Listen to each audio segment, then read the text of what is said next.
आज मैं आपको फ्रेंच पेरेंटिंग के 5 बड़े इंसाइट्स के बारे में बताऊँ, जो मैंने देखे। अगर आप चाहते हैं कि आप अपने पेरेंटिंग स्टाइल में कुछ फ्रेंच टचेस डालें, तो ये टिप्स ज़रूर काम आएगी आपकी। पहली चीज़ जो मैंने नोटिस की है फ्रेंच पेरेंटिंग में, और ये चीज़ आपको इन्फेंट एज के बाद भी देखने को मिलेगी, ये है कि फ्रेंच लोग अपने बच्चों के साथ ऐसे ट्रीट करते हैं जैसे उन्हें सब कुछ समझ में आ रहा है, सब कुछ समझ में आता है, चाहे उनकी एज कुछ भी हो। वो अपने छोटे बच्चों को मिनी और एडल्ट जैसे ड्रेस करते हैं, उनके छोटे क्यूट कॉलर्स और स्वेटर के साथ, जो बहुत अडॉरेबल लगते हैं। लेकिन ये एक फैशन वीडियो नहीं है, तो मैं इस पॉइंट को यहीं पे छोड़ता हूँ, यही से ख़त्म करता हूँ। पर ये आइडिया कि बच्चा रेशनल होते हैं और वो लैंग्वेज को समझने के लिए पैदा हुए हैं, ये बहुत इंपॉर्टेंट पार्ट है। पर ऐसा लगता है कि जैसे फ्रेंच लोग अपने बच्चों को वही रिस्पेक्ट देते हैं तो कम्युनिकेशन के मामले में जो वो किसी और के साथ करते हैं। उनसे कम्युनिकेशन करना ज़रूरी है, ऐसा जैसे वो सब कुछ समझ रहे हो, सब कुछ जान रहे हो, चाहे बच्चे छोटे हों तो भी।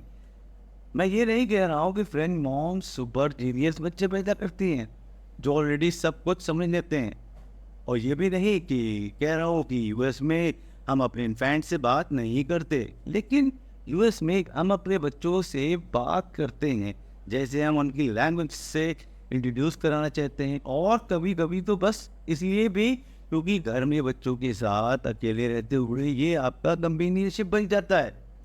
फ्रांस में भी वो ये सब करते हैं, लेकिन थोड़ा अलग मेंटेलिटी के साथ करते हैं।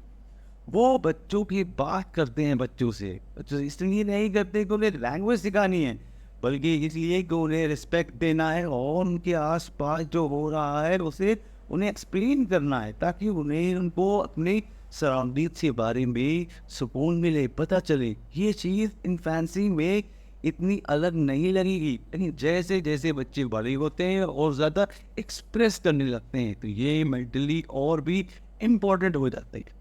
इसलिए ज़रूरी है कि आप ये प्रैक्टिस अभी से शुरू कर दें। फ्रांस में ये एक आइडिया है कि पेशेंस को बचपन से ही सिखाया जाता है। मैंने एक किताब पढ़ रखी है जिसका नाम है French children don't throw food by Pamela Druckerman. ये बात मैंने अपने फ्रेंच कज़न से भी सुनी है कि बच्चों को पेशेंस सिखाना ज़रूरी है। बिना पेशेंस के उन्हें फ्रस्ट्रेशन का एहसास नहीं होगा, और अगर उन्हें ये नहीं पता कि कुछ नहीं मिलने का एहसास क्या होता है, तो वो कभी ये नहीं समझ पाएंगे जब उन्हें कुछ मिलता है तो वो कितना अच्छा लगता है। जब मैंने ये सुना और पढ़ा तो मैं थोड़ा सरप्राइज था। ये तो बिल्कुल सही बात है कि बच्चों को ये समझना ज़रूरी है कि हर चीज़ उन्हें मिल जाए, ऐसा ज़रूरी नहीं है।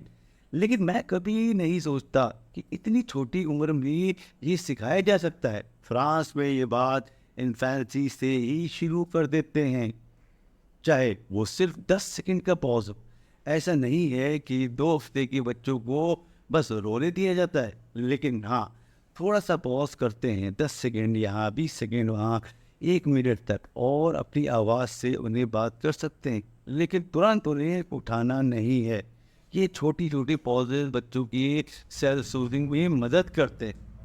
फ्रेंच पेरेंट के बारे में ये भी कहा जाता है कि उनके बच्चे रात भर आराम से सोते हैं। मैं ये नहीं कहूँगा कि ये हर केस में सही है, क्योंकि मुझे यहाँ पर फ्रेंच फैमिलीज भी मिली हैं जिसके बच्चे ज़्यादा हाई मेंटेनेंस होते हैं जब बात नींद की होती है। लेकिन अगर आप कुछ स्टैट्स देखो तो ये सच है कि 75% फ्रेंच बेबी 4 महीने तक की उम्र में रात भर सोते हैं, जो कि लगभग 6 से 8 घंटे होते हैं। वही यूएस में परसेंटेज सिर्फ 60% होती है जब बच्चे 8 महीने के हो जाते हैं। तो आप देख सकते हैं यूएस में बच्चों को ये हैबिट डेवलप करने में थोड़ा ज़्यादा टाइम लगता है। मेरा एक्सपीरियंस ये कहता है कि फ्रांस में ये पॉज या ये थोड़ा ब्रेक देते हैं, रोने देते हैं, और डिले बचपन से ही शुरू कर दिया जाता है, और इसका इम्पैक्ट उनकी नींद पर काफ़ी होता है। साइंस कहती है कि बच्चे रात में काफ़ी बार उठते हैं, लेकिन अगर आपका बच्चा रात भर सोता है तो इसका मतलब है कि उसने अपने आप को वापस सुलाने का तरीका सीख लिया है, बिना पेरेंट की मदद करे। अगर आप रात भर उठकर अपने बच्चों को सूप कर रहे हो तो इसका मतलब है उसे अभी तक तरीका नहीं सीखा है सोने का। और जितना ज़्यादा टाइम लगता है उतना ही मुश्किल होता है, क्योंकि फिर बच्चों को पेरेंट के आने की आदत से पड़ जाती है। तो ये जो पॉज है दिलाना बहुत ज़रूरी है और इसका इम्पैक्ट उनकी नींद पे बहुत ज़्यादा पॉजिटिव पड़ता है। अगर आप थोड़ा सा फ्रेश टेक्निक अपनाना चाहते हैं तो फ्रेंड बच्चे को खाना खाने में काफ़ी अच्छे होते हैं। मैं अपनी बात करूँ तो मैं बहुत चूज़ी था।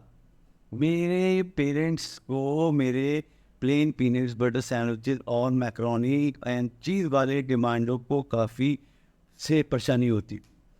लेकिन फ्रेंच बच्चों को भी उन्हें सामना करना पड़ता है, वो खा लेते हैं।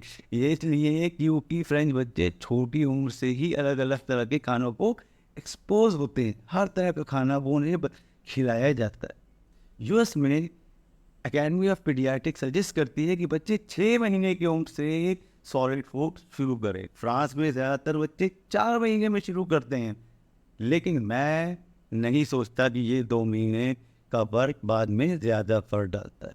ये ज़्यादा इसलिए होता है क्योंकि फ्रेंच पेरेंट्स अपने बच्चों को खाना देने का तरीका थोड़ा अलग तरीके से करते हैं। वो शुरुआत करते हैं ऑब्वियसली सब कुछ मैश करके ही देते हैं और पहले महीने सिर्फ फ्रूट्स और वेजिटेबल्स ही देते हैं। और इंटरेस्टिंग बात यह है कि वो आपसे ये कहते हैं कि आप अपने बच्चों को वही वेजिटेबल 2 दिन तक खिलाएं। आइडिया ये होता है कि बच्चों को उस वेजिटेबल का टेस्ट याद रहे, उसे अच्छे से फैमिलियर हो जाए बच्चे। और इस स्टेज पर आप कभी भी वेजिटेबल को मिक्स नहीं करते, ताकि वो हर एक वेजिटेबल का, हर एक चीज़ का अलग टेस्ट समझे। अगर आपका बच्चा किसी वेजिटेबल या फ्रूट को पसंद नहीं करता या रिफ्यूज़ करता है तो आपको उसे ज़बरदस्ती नहीं खिलाना, लेकिन अगले दिन आपको फिर से उसे ट्राई करवाना है। फ्रेंच लोगों का मानना है कि हर इंसान को कुछ चीज़ें पसंद नहीं होती और ये ठीक है, लेकिन छोटी उम्र में जब बच्चे इन्फेंट या टॉडलर होते हैं तब उन्हें ये नहीं पता होता कि उन्हें क्या पसंद है और क्या नहीं पसंद है। उनका पेट बस उस टेस्ट की आदत होती है, तो वो आपसे ये चीज़ें बार बार ट्राई करवाते हैं ताकि वो उसे टेस्ट की आदत पा सकें।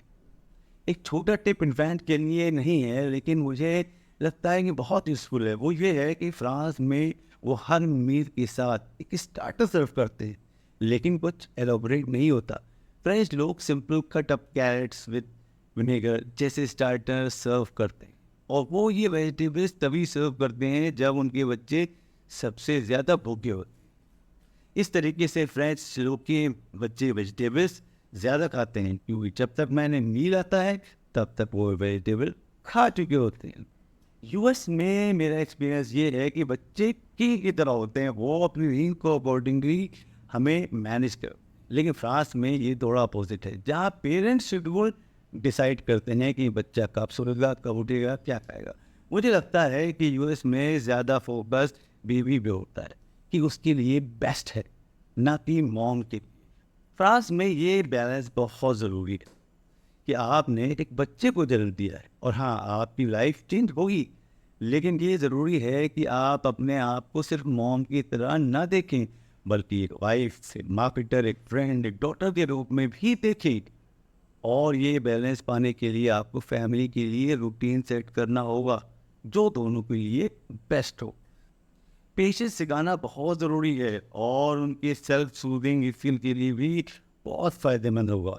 उन्हें वेजीज खिलाते रहें, चाहे उन्हें पहली बार में पसंद आए या ना आए, उनको ट्राई कराते रहें और आप अपने आप को भी प्रायोरिटी दें। अगर सैटरडे मॉर्निंग का extra Einstein music class miss हो जाता है तो कोई बात नहीं, अगर आपके पास वो वक्त है अपने फ्रेंड्स के साथ ब्रंच करने का।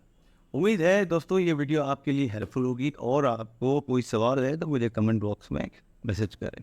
वीडियो अच्छा लगा हो तो मेरे वीडियो को लाइक करें और चैनल को तो ज़रूर सब्सक्राइब करें। Thank you.